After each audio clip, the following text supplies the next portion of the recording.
Hello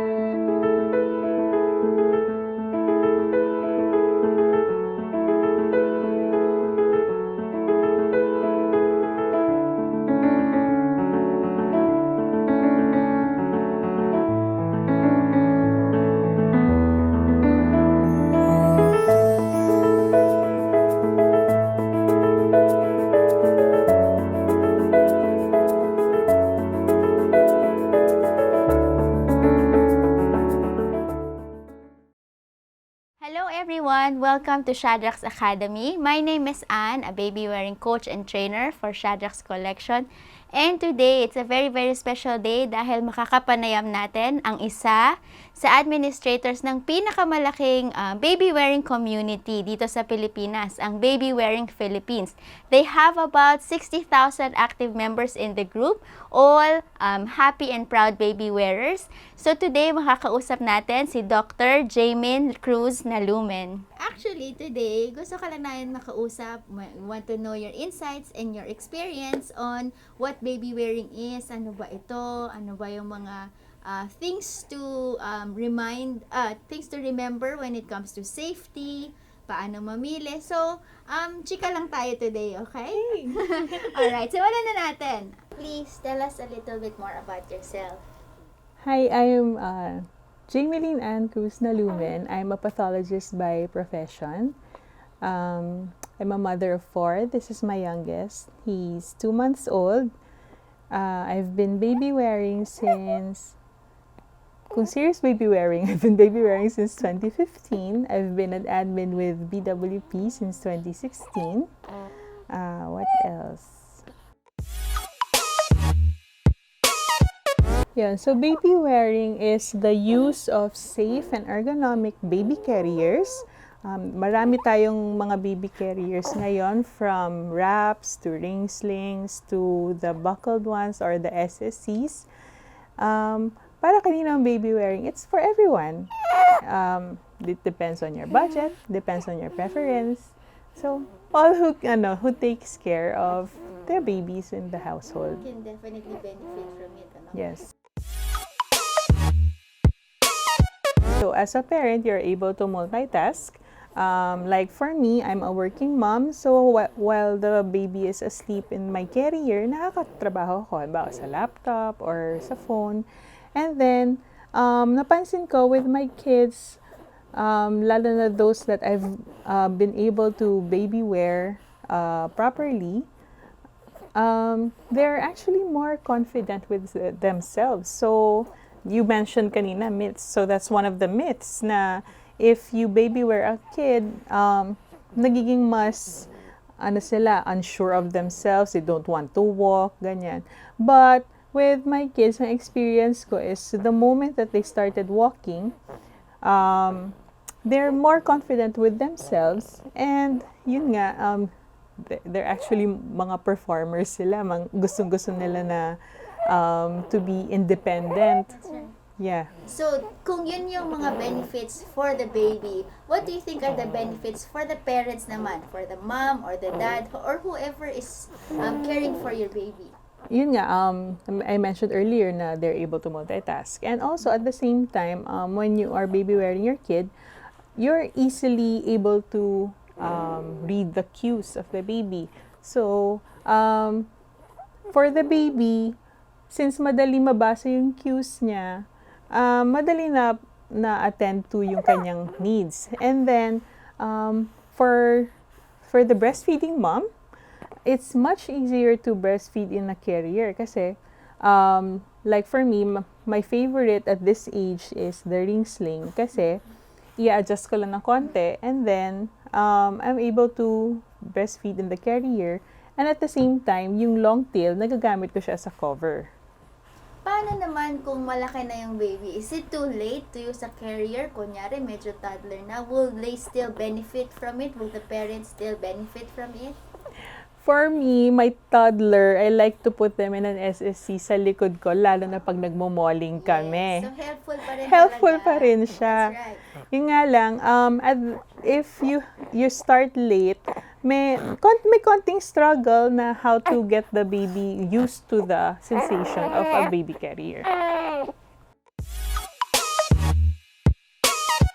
Yun.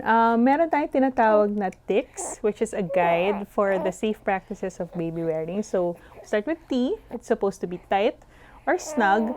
And then I, in view always. So, dapat laging kita mo yung face ni baby. Kasi nga, we want to make sure na humihinga pa siya. And then C,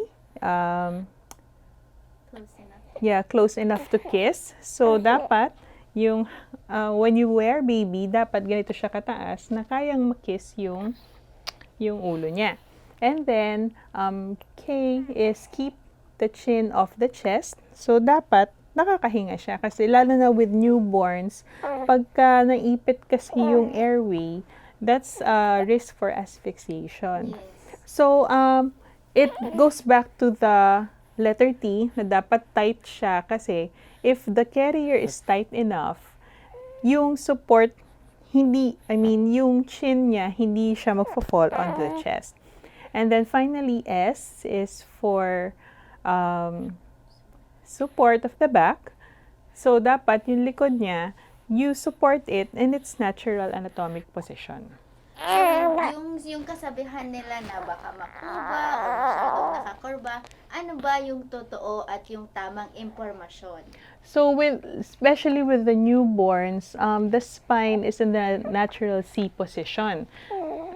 So, yung pagka nakita mo siya sa carrier na parang medyo nakakuba na gano'n, that's actually normal. And if you look naman, pagka nasa boob naman si baby or nasa tummy pa, yun yung natural position talaga ng back. So, you're just supporting it. Yes, definitely. As long as you don't have any complications, you can use a carrier while pregnant. Of course, if you're in doubt, always consult your OB/GYN. When you're choosing the kind of carrier, my best advice would be to join mommy meetups because with the mommy meetups, marami kayong different types of carriers na pwedeng matry. And at the same time, you can be guided on how to use them properly. With regards naman sa brand, that's already a personal preference. But I would like to emphasize na we should always go back to the safety. So, lalo na ngayon, the most popular carrier is the buckled carrier or the soft-structured carrier. And marami ng different offers niyan. However, you always have to check if it has undergone safety testing. Ano ba ang safety testing? So, this is a third-party tester who will test the buckles, the stitches, the fabric that you use. So, lahat yan tinitingnan to make sure na it's fit to carry or to bear weight. So, now, if you choose to buy a brand na hasn't undergone safety testing, that's already a risk for your baby. Kasi you're not sure if in your day-to-day use na it's hindi ba matatastas or the buckles are meant to bear weight. Yan. Yeah. So, more than the safety testing, yung mga buckles, yung mga tahe or webbing, yung pagpili ng upuan or yung magiging how the child would look in your carrier. Is there a proper place or a proper position for the baby? Can you cradle carry a baby upright? Ano ba yung ideal and correct? So, with BWP, we are advocating for ergonomic. So, yun sinasabi nating naka-M position para it's more comfortable for the baby and at the same time for the wearer. Kasi parang imagine yourself if you are sitting on a swing. Ano bang mas mag-comfortable? Yung nakaupo ka ng maayos, na may support yung butt mo, o yung buong hita. Or, yung nakalaylay yung both legs mo, di ba? Parang hindi siya comfortable. So, yun. And then, you brought up cradle carry. So, with the cradle carry, we only advise that type of carry when you're breastfeeding. However, when you are like walking around, dapat naka-upright kayo, chest to chest, para supported lahat. Ang danger kasi sa cradle carry, since nakahiga siya, lalo na pag newborn, yung chin niya, yun nga, nakadikit sa chest niya. And then, it's a risk for asphyxiation. For us, let's go back to the safety na let's not put a price on the safety of our kids. Kasi the safety testing that will ensure the safety of our kids while we are baby wearing them. And of course, with proper use. And then as a new member, marami kaming information na nakakompile sa pin post. And also, you can also utilize the search function sa top ng group para makita mo kung ano yung hinahanap mo. For example, you're asking about a 2-year-old. So, i-type mo lang doon 2-year-old. Marami na lalabas sa query. And also, you can also post your question and may sasagot din na fellow members. How would you see the baby wearing community in the Philippines dito sa atin in the next maybe 5 or 10 years? What's the vision of baby wearing Philippines? Or you as an admin?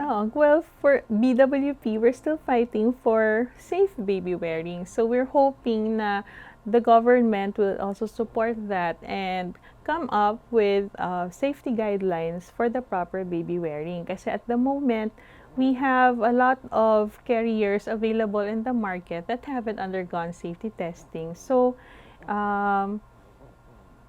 it's a big risk for our community. So we're aiming for that. So, marami nagsasabi na yung term na baby wearing, is it something new? Is it something na parang sumikat na lang or fad? Ano ba yung truth about that? Or yung katotohanan? Ang sa baby wearing, actually, matagal na siya eh. So, even if you search for pictures ng mga ninuno natin, they're already doing that. Wala nga lang silang formal name for that. Like tayo, meron tayong mga ring slings, soft structured. Sila, basta alam nila na they have to do that in order for them to be able to do their everyday work. Yung hunting or cooking. So, lahat yan, they were able to do that with the use of baby wearing. Yung topic naman na sinasabi nilang since parang nakabuka ka si baby sa carrier, nasasakang ba or nakakasakang ba ang paggamit ng carriers? Ang pagkasakang is actually hereditary. So, if your baby has sa family nyo, wala naman kayong history ng pagkasakang, there's really no risk. And at the same time, yung pagkasakang, the risk is more on if you are using NBC because your hips are not well supported. NBC is? Narrow-based carriers. Okay. So, ano ba yung narrow-based carriers? Yun nga yung pagka nakalaylay yung dalawang paa mo, diretso, na para lang siya nakapanty. Okay. So, napag-usapan natin yung sa hips, yung sa pagiging sakang, yung pagiging kuba. Napag-usapan na rin natin yung it's actually the babies are actually being more confident, no? Yes. Kapag nasa carrier. Madali rin siyang magpadede. Madali rin mag-breastfeed sa carrier. Paano naman yung sinasabi nilang init factor? Kasi lagi sinasabi, ano ba yung presko? Ano ba yung presko? So ngayon, nakakatuwa nga ngayon because those who are developing carriers are developing a lot of, are addressing that. So meron ng may mesh, tapos ako personally, I prefer the wrap conversion compared sa canvas. Kung halimbawa we're talking about the soft structure carriers. Kasi the wrap conversions are mas presko siya for me compared to the canvas. Probably because the canvas usually has a polyester content which makes it a bit hotter. Ayan, thank you so much. Sobrang dami kong natutunan at maraming na-share na mga information na up-to-date na yun pala yun, ganito pala yung tama. Thank you so much. And as a thank you gift to you, this is our special bayong bag from Shadrach's collection. Thank you for sharing your time with us. Favorite color ko, purple. Salamat!